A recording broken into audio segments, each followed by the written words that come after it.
Menurut Bernstein, konflik merupakan suatu pertentangan atau perbedaan yang tidak dapat dicegah. Konflik ini mempunyai potensi yang memberikan pengaruh positif dan negatif dalam interaksi manusia.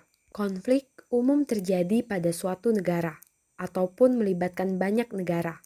Pada video kali ini, kami akan membahas konflik yang terjadi di Yaman dan bagaimana keterlibatan Arab Saudi dalam konflik tersebut. Selain itu, kami juga menjelaskan resolusi konflik Rasulullah yang diterapkan dalam kasus konflik di Yaman. Yaman adalah sebuah negara bagian dari Timur Tengah. Negara ini merupakan satu-satunya negara yang berbentuk republik di Jazirah Arab. Secara geografis, Yaman berbatasan dengan Arab Saudi di sebelah utara. Oleh karena itu, kedua negara memiliki hubungan yang cukup dekat. Namun, apa yang terjadi dalam beberapa tahun terakhir? Topik yang akan kita bahas setelah ini yaitu keterlibatan Arab Saudi dalam konflik di Yaman serta resolusi konflik yang digunakan. Sebelum menjadi negara republik, Yaman terbagi menjadi Yaman Utara dan Yaman Selatan.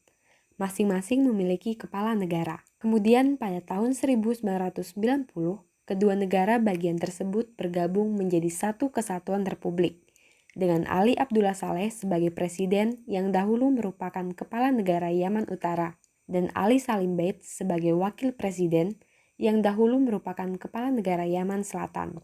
Namun, sejak deklarasi pembentukan negara republik tersebut, gonjang-ganjing politik terjadi. Presiden Ali Abdullah Saleh membawa Yaman ke dalam masa keterpurukan, hingga wakil presiden memutuskan untuk mengundurkan diri. Peristiwa ini menginisiasi terpecahnya aliansi di Republik Yaman. Kubu terbentuk selayaknya kembali saat Republik Yaman belum terbentuk, yaitu wilayah Yaman Utara yang mendukung Ali Abdullah Saleh, dan wilayah Yaman Selatan yang mendukung Ali Salim Bait. Oleh karena itu, perang yang terjadi di Yaman digolongkan ke dalam perang saudara.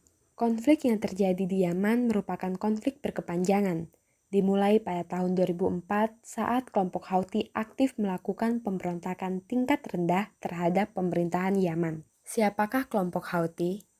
Kelompok gerakan ini memiliki nama resmi Ansarullah, namun lebih dikenal dengan kelompok gerakan Houthi. Kelompok yang saat itu dipimpin oleh Hussein Badreddin al-Houthi ini berpusat di wilayah perbatasan Yaman dengan Arab Saudi, tepatnya di Sa'da dan Sana'a. Houthi merupakan kelompok bersenjata yang bergerak pada isu politik Islam, sehingga pemerintahan menjadi mayoritas sasarannya. Hussein Badreddin al-Houthi terbunuh pada tahun 2004 karena tindakan yang diambil oleh pemerintah Yaman saat itu, sebagai akibat dari pemberontakan yang dilakukan oleh kelompok Houthi dalam menentang kebijakan pemerintah. Sejak saat itu, konflik tidak berhenti, namun intensitasnya meningkat dalam waktu yang panjang. Pada awal revolusi Yaman tahun 2011, Houthi bergerak untuk menggulingkan Presiden Ali Abdullah Saleh. Kemudian pada tahun 2012, Abdrabbuh Mansur Hadi terpilih untuk menggantikan presiden sebelumnya. Kembali tidak puas dengan pemerintahan yang ada, Houthi terus menjalankan misi ekspansi wilayah kekuasaan hingga ke utara dan melakukan kerjasama dengan Iran dalam hal persenjataan. Hingga pada tahun 2014, Sana'a sebagai kota terbesar dan merupakan ibu kota Yaman berhasil dikuasai Houthi. Dengan pola konflik yang ada, dapat dilihat bahwa Houthi akan terus memperjuangkan klaim dirinya sebagai pemerintah resmi Yaman. Pada tahun 2015, intervensi Arab Saudi mulai terlihat dalam memerangi konflik yang terjadi di Yaman. Arab Saudi menjalankan intervensi militer untuk membantu pemerintahan Mansur Hadi sebagai pemerintahan resmi Yaman yang diakui secara internasional untuk menyelesaikan konflik yang ada. Konflik di Yaman menyebabkan beberapa dampak domestik seperti dampak sosial. Banyak masyarakat Yaman yang terlantar karena mereka harus kehilangan rumah yang telah hancur akibat perang dan hidup di bawah garis kemiskinan. Dampak ekonomi. Sebelum perang pada tahun 2011, 90% kebutuhan makanan dan konsumsi rakyat Yaman berasal dari impor. Saat perang, proses impor menjadi susah karena terkendala berbagai aturan. Dampak kesehatan. Sebagai negara miskin dan mengalami konflik yang panjang, tentu kesehatan rakyat Yaman jauh dari kata baik. Sejak tahun 2016, penjaminan kesehatan masyarakat dihapuskan oleh pemerintah. Melihat data pada tahun 2015 sampai dengan 2017, 45% fasilitas kesehatan di Yaman tidak dapat digunakan dengan baik dan 5% hancur akibat perang. Melihat banyaknya dampak yang terjadi akibat konflik, maka konflik di Yaman harus segera berakhir agar tidak memberi dampak yang lebih luas. Arab Saudi percaya bahwa perdamaian di kawasan bisa diselesaikan dengan cara damai. Arab Saudi juga berusaha untuk memimpin negosiasi antara pemerintah Yaman dengan oposisi. Pada masa kepemimpinan Abdullah, Arab Saudi aktif memberikan bantuan kepada pemerintah Yaman dalam menangani kelaparan dan kemiskinan. Seperti pada tahun 2013, total bantuan yang diberikan sebesar 3 juta dolar US. Selain itu, Arab Saudi juga memberikan jutaan barel minyak mentah untuk membantu energi dan ekonomi Yaman pasca krisis 2011. Pada masa pemerintahan Raja Salman, meskipun dikenal dengan kebijakan intervensi militernya yang dimulai sejak tahun 2015, Arab Saudi juga tetap berupaya melakukan penyelesaian konflik di Yaman dengan cara damai. Upaya yang dilakukan Arab Saudi yaitu mendukung resolusi 2216 yang dikeluarkan dalam sidang United Nations Security Council yang mengupayakan dialog nasional dalam menghentikan konflik di Yaman. Arab Saudi pada April 2015 juga mendirikan King Salman Humanitarian Aid and Relief Center atau KSR Relief.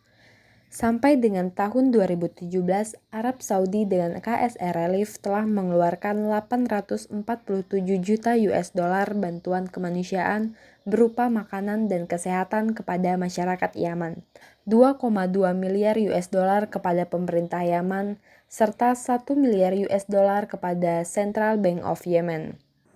Dalam penyelesaian konflik intervensi militer Arab Saudi terhadap Yaman menggunakan resolusi konflik Piagam Madinah. Piagam Madinah merupakan sebuah sahifah dari Rasulullah yang mengatur hubungan antara mukmin Quraisy dan Yastrib atau Madinah serta pengikutnya.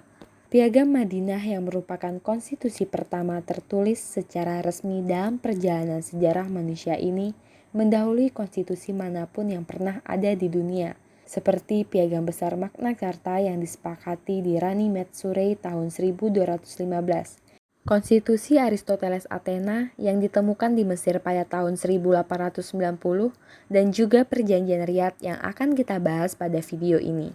Seperti halnya Piagam Madinah yang dibuat pada zaman Rasulullah, Perjanjian Riyadh juga bertujuan untuk menyelesaikan pertikaian yang terjadi di Yaman. Upacara penandatanganan Perjanjian Riyadh pada 5 November 2019 antara pemerintah Yaman dan Dewan Transisi Selatan berlangsung di hadapan putra mahkota Saudi, Muhammad bin Salman, Presiden Yaman Prabu Mansur Hadi, dan putra mahkota Abu Dhabi, Muhammad bin Zayed Al Nahyan. Perjanjian Riyadh diakui secara internasional, menandatangani kesepakatan pembagian wilayah kekuasaan guna menghentikan konflik di Yaman. Perjanjian yang didukung oleh Arab ini membentuk fase baru kerjasama dan kemitraan, menyatukan upaya untuk mengakhiri kudeta dan melanjutkan pembangunan konstruksi, terutama di provinsi-provinsi yang dibebaskan di bagian selatan negara. Konflik Yaman yang telah berlangsung bertahun-tahun kini menunjukkan sinyal perdamaian, seperti yang diungkapkan oleh utusan khusus PBB untuk Yaman, Martin Griffiths. Ia mengatakan Perjanjian Riyadh adalah langkah penting menuju penyelesaian damai di Yaman. Salah satu tujuan dari Perjanjian Riyadh ialah sebagai bentuk penegasan komitmen untuk mengembalikan hak rakyat Yaman, menolak segala bentuk separatisme, perseteruan kelompok dan sektarian, serta menghentikan semua jenis propaganda media yang dianggap kejam di antara semua pihak. Nah, sebenarnya apa isi Perjanjian Riyadh yang diharapkan dapat menyelesaikan konflik di Yaman ini? Yang pertama, pemerintahan memasukkan separatis yang didukung Uni Emirat Arab dengan perwakilan yang setara. Yang kedua, angkatan bersenjata akan ditempatkan di bawah kendali pemerintah. Yang ketiga, semua pasukan militer dan keamanan akan dimasukkan ke dalam Kementerian Pertahanan dan Kementerian Dalam Negeri. Nah, dengan adanya Perjanjian Riyadh, dunia berharap bahwa konflik di Yaman dapat segera berakhir, sebagaimana resolusi konflik Rasulullah Piagam Madinah yang dapat berujung pada perdamaian. Sampai di sini dulu ya pembahasan kita, semoga bermanfaat. Sampai jumpa.